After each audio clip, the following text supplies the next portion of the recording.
been just total annihilation, really. So apart from the threat of the fire and the constant stresses and the decision fatigue that everybody seems to be suffering,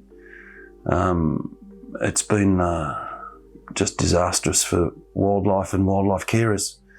It started to feel really personal when every single one of our release sites got destroyed. This is a little burnt girl.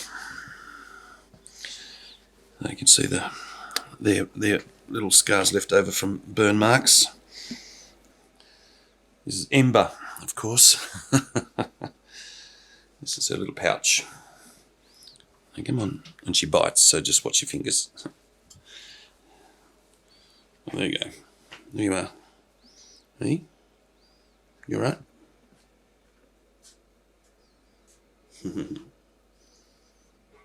Perfect. Oh, well, when scientists start talking about 1 billion dead animals, like in New South Wales, that a fair proportion of them are here. 80% of the shoal havens burned, 75% of the NARG territory, Native Animal Rescue Group, which operates in and around the Braidwood district, 70% of it's gone, and the part that's left is just the part where there isn't a lot of wildlife. It's just the roads and the villages and the farmlands. It's some wonderful donations from all across the world, and that money is being spent on feeding the wild animals on the edges of the fire ground.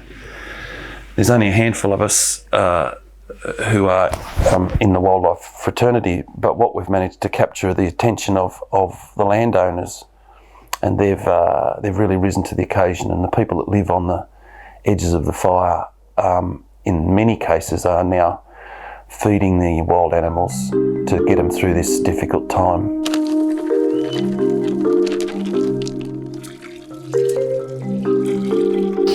So this is our animal feeding station.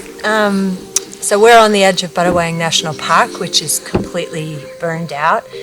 So there's not a lot of feed around for the animals. So we have been providing feed with the assistance of Bill Waterhouse and NARG. And we've got economics, we've got sweet potatoes, apples, carrots, water, birdseed.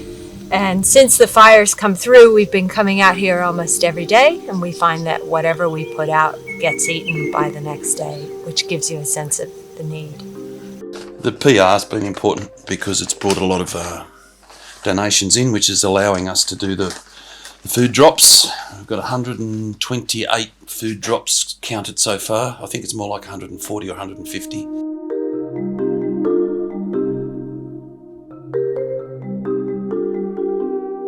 Over the 2 years since the fires, the government has risen to the occasion, mainly through the National Parks and Wildlife Service, and they've introduced a large number of online training courses, including fire response. The real issue for us as wildlife people, as distinct from people under the threat of the fires as well, and the human costs of all of this, we really did need a coordinated role by the National Parks and Wildlife Service or an equivalent body that could coordinate in any given area a wildlife response as well as all the other responses that were required. If we're able to implement that wide-ranging changes in these sorts of disasters to our wildlife, along with our forests, the wildlife will be better off. We may not be able to save billions, but we'll be able to save the ones that do survive.